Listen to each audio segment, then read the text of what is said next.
কোরআনে যতগুলো নবী রাসূলের নাম আছে, এরা কারা? এরা কারা? ইউসুফ ইহুদি, ইয়াকুব ইহুদি, মূসা ইহুদি, দাউদ ইহুদি, সুলাইমান ইহুদি, ইউনুস ইহুদি। যার নাম আছে সর্বশেষ নবী হচ্ছে বনী ইসরাইলের মধ্যে নবী ঈসা আলাইহিস সালাম, ইনিও ইহুদি। কথা কি বুঝতে পারছেন? তাওরাত মূসা ইহুদি, জাবুর দাউদ ইহুদি, ইনজিল ঈসা ইহুদি। দেখেন তো তারা কত কি পেয়েছে।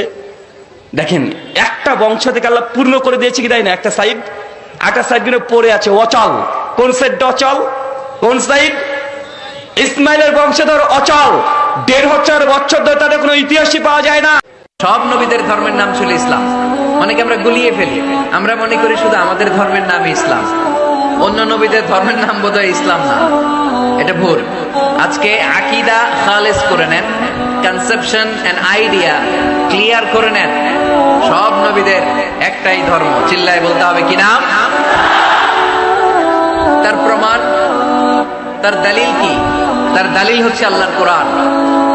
আল্লাহর কোরআন আমাদেরকে জানিয়েছে সব নবীকে আল্লাহ তাআলা একটা ধর্মই দিয়েছেন।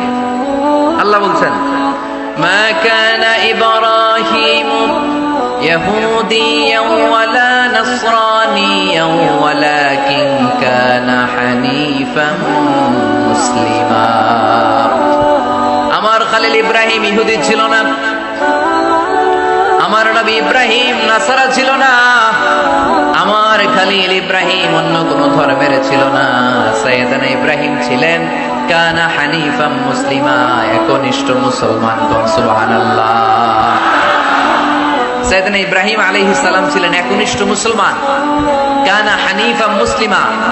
এই আয়াত প্রমাণ করে যে সাইয়েদনা ইব্রাহিম আলাইহিস সালামের ধর্মের নামও কি ছিল? আওয়াজ করে বলতে হবে, কি ছিল? কোন নবী তার সন্তানকে অন্য কোন ধর্ম গ্রহণের কথা বলেন নাই, সবাই ইসলামের কথাই বলেছেন। আল্লাহ পাক রব্বুল আলামিন বলেন, আম তাকুলুনা ইন্না ইব্রাহিমা ওয়া ইসমাঈলা ওয়া ইসহাকা ওয়া ইয়াকুবা ওয়াল আসবাত কানু হুদান আও নাসারা। আল্লাহ বলেন, তোমরা কি এই কথা বলো, ইব্রাহিম, ইসমাঈল, ইসহাক, ইয়াকুব এবং তার সন্তানরা এরা ইহুদি ছিল? তোমরা কি এমন কথা বলো যে ইব্রাহিম, ইসমাইল, ইসহাক, ইয়াকুব আর তার সন্তানরা তারা ইহুদি অথবা খ্রিস্টান ছিল? এমন কথা কি তোমরা বলো? সূরা বাকারা ১৪০ নম্বর আয়াতে আল্লাহ বলেন, নবী আপনি বলেন, কুল আনতুম আ'লামু আমিল্লাহ, আপনি বলেন তোমরা কি বেশি জানো না আল্লাহ বেশি জানে? তো আল্লাহ নবীকে বলতেছে যে যারা বলে ইব্রাহিম নবী, ইসমাইল নবী, ইসহাক নবী, ইয়াকুব নবী আর তার সন্তানরা ইহুদি ছিল অথবা খ্রিস্টান ছিল, এই কথা যারা বলে তাদেরকে আপনি বলেন তোমরা বেশি জানো না আল্লাহ বেশি জানে? আল্লাহ বেশি জানে। তা আল্লাহ বুঝাইতে চান তাদের কেউ ইহুদি ছিল না, তাদের কেউ খ্রিস্টান ছিল না। সহিহ বুখারীর বর্ণনা 3443 নম্বর হাদিসের বর্ণনা। রাসূলুল্লাহ সাল্লাল্লাহু আলাইহি সাল্লাম বলেন, আনা আউলান নাস বিঈসা ইবনে মারইয়াম ফিদ দুনিয়া ওয়াল আখিরাহ, আমি দুনিয়া আখিরাতে ঈসা নবীর সবচেয়ে আপনজন, সবচেয়ে ঘনিষ্ঠ। এরপর রাসূল সাল্লাল্লাহু আলাইহি সাল্লাম বলেন, আল আম্বিয়া ও ইখওয়াতুন লিআল্লাহ, সব নবীরা বৈমাত্রীয় ভাই। এর মানে উম্মাহাতুহুম শাত্তা, সব নবীদের মা আলাদা, সব নবীদের মা আলাদা, সবাই মা ছাড়া বৈমাত্রীয় ভাই। ওয়া দীনুহুম ওয়াহিদ, নবী বলেন সমস্ত নবীদের ধর্ম একটা, ইসলাম। তাহলে সব নবীদের ধর্ম কি? ইসলাম। তো ইয়াকুব নবী, ইব্রাহিম নবী সন্তানদেরকে বলে গেলেন ইসলাম গ্রহণ করবা, ইসলাম পালন করবা।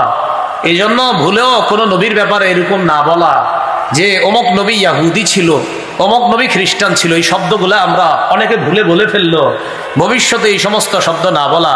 ইবনে কাসির রহমতুল্লাহি আলাইহি বলেন, লা ইউকালু ইন্না মূসা দীনাহু, এই কথা বলা যাবে না যে ইন্না মূসা দীনুহু আল ইয়াহুদিয়্যাহ, মূসা নবীর ধর্ম ইহুদি, এটা বলা যাবে না। বরং দীনুহুম আল ইসলাম, মূসা নবীর ধর্ম ইসলাম। ওয়ালা ইউকালু আন ঈসা, ঈসা নবীর ব্যাপারে এটা বলা যাবে না ইন্না দীনাহু আন নাসরানিয়্যা, ঈসা নবীর ধর্ম খ্রিস্ট ধর্ম, এটা বলা যাবে না। বাল দীনুহু আল ইসলাম, ঈসা নবীর ধর্ম ইসলাম। তাহলে মূসা নবীর ধর্ম ইসলাম, ঈসা নবীর ধর্ম ইসলাম, সব নবীর ধর্ম ইসলাম। এটা আমাদের নবীও বললেন।